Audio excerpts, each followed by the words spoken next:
വർഷങ്ങൾ കഴിഞ്ഞാണെങ്കിലും ഇന്ത്യ ഒരു കണക്ക് തീർത്തിരിക്കുന്നു. ഓപ്പറേഷൻ സിന്ദൂറിലൂടെ മസൂദ് അസറിൻ്റെ സഹോദരനും കൊടും ഭീകരനും കാണ്ഡഹാർ വിമാനറാഞ്ചലിൻ്റെ മുഖ്യ സൂത്രധാരനുമായ അബ്ദുൾ റൌഫ് അസറിനെ ഇന്ത്യ വധിച്ചിരിക്കുന്നു. കൂടാതെ ബഹാവൽപൂരിലെ ജെയ്ഷെ മുഹമ്മദിൻ്റെ ആസ്ഥാനം നടത്തിയ ആക്രമണത്തിൽ സൈന്യം മസൂദ് അസറിൻ്റെ വീട് തകർക്കുകയും മസൂദിൻ്റെ കുടുംബാംഗങ്ങളും സഹായികളും അടക്കം ആളുകളെ കൊല്ലുകയും ചെയ്തിരുന്നു.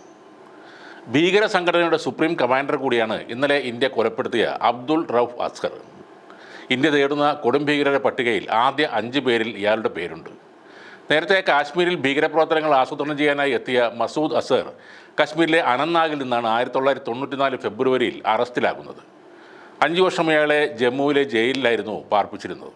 മസൂദിനെ ആ ജയിലിൽ നിന്നും മോചിപ്പിക്കാനായിരുന്നു 1999 കാണ്ഡഹാർ വിമാനം റാഞ്ചൽ നടത്തിയത്. ഇതിൻ്റെ സൂത്രധാരനായിരുന്നു അന്ന് 24 വയസ്സ് പ്രായമുണ്ടായിരുന്ന അബ്ദുൾ റൌഫ് അസർ. 1999 കാഠ്മണ്ഡു ഡൽഹി ഇന്ത്യൻ എയർലൈൻസിൻ്റെ IC-814 എയർബസ് തോക്കുധാരികളായ 5 പാകിസ്ഥാൻകാർ റാഞ്ചിയെടുത്തു. പലവട്ടം തിരിച്ചുവിട്ട് ഒടുവിൽ കാണ്ഡഹാറിലേക്ക് കൊണ്ടുപോയി ഇറക്കി. ഡിസംബർ 24-നായിരുന്നു സംഭവം.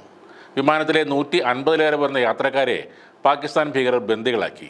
ഇന്ത്യൻ ജയിലിലുള്ള രാജ്യാന്തര തീവ്രവാദികളായ മസൂദ് അസർ, ഉമർ ഷെയ്ഖ്, മുഷ്താഖ് അഹമ്മദ് എന്നിവരെ മോചിപ്പിക്കണം എന്ന ആവശ്യത്തിന് മുന്നിൽ അന്നത്തെ വാജ്പേയി സർക്കാരിനെ വഴങ്ങേണ്ടി വന്നു. അന്നത്തെ വിദേശകാര്യമന്ത്രി ജസ്വന്ത് സിംഗ് 3 ഭീകരരെയും കൊണ്ട് കാണ്ഡഹാറിലേക്ക് പ്രത്യേക വിമാനത്തിൽ ചെന്നു. ഈ ഭീകരരെ കൈമാറിയ ശേഷം ബന്ദികളായ യാത്രക്കാരെ മോചിപ്പിക്കുകയായിരുന്നു.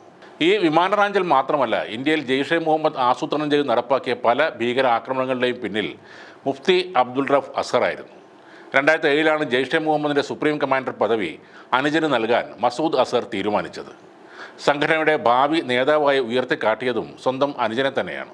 കാശ്മീർ കേന്ദ്രമാക്കി ഇന്ത്യക്കെതിരെ ഭീകരപ്രവർത്തനങ്ങൾക്ക് നേതൃത്വം നൽകുന്ന ഈ വലം കൈയാണ് ഇപ്പോൾ ഇന്ത്യ വെട്ടിയെടുത്തിരിക്കുന്നത്.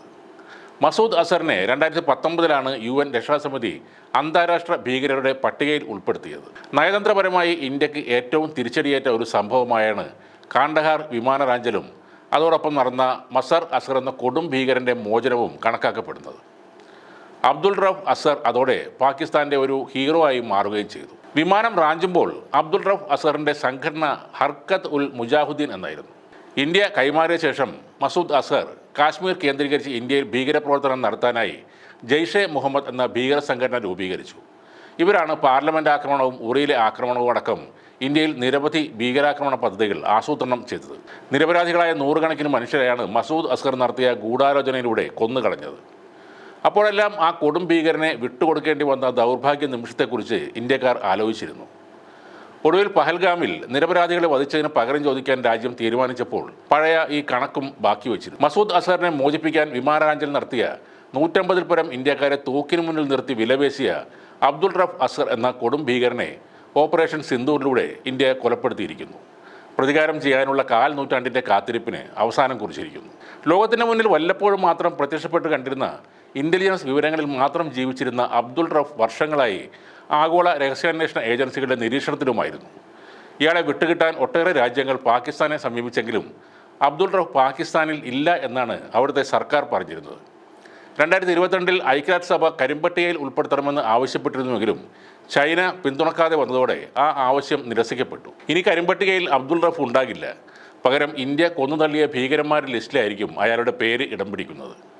ഇയാൾ തങ്ങളുടെ രാജ്യത്തല്ലെന്ന് പറഞ്ഞവർക്ക് തന്നെ ഇയാളുടെ ശവം വീഴുന്നതിന് സാക്ഷിയായി നിൽക്കേണ്ടി വന്നു.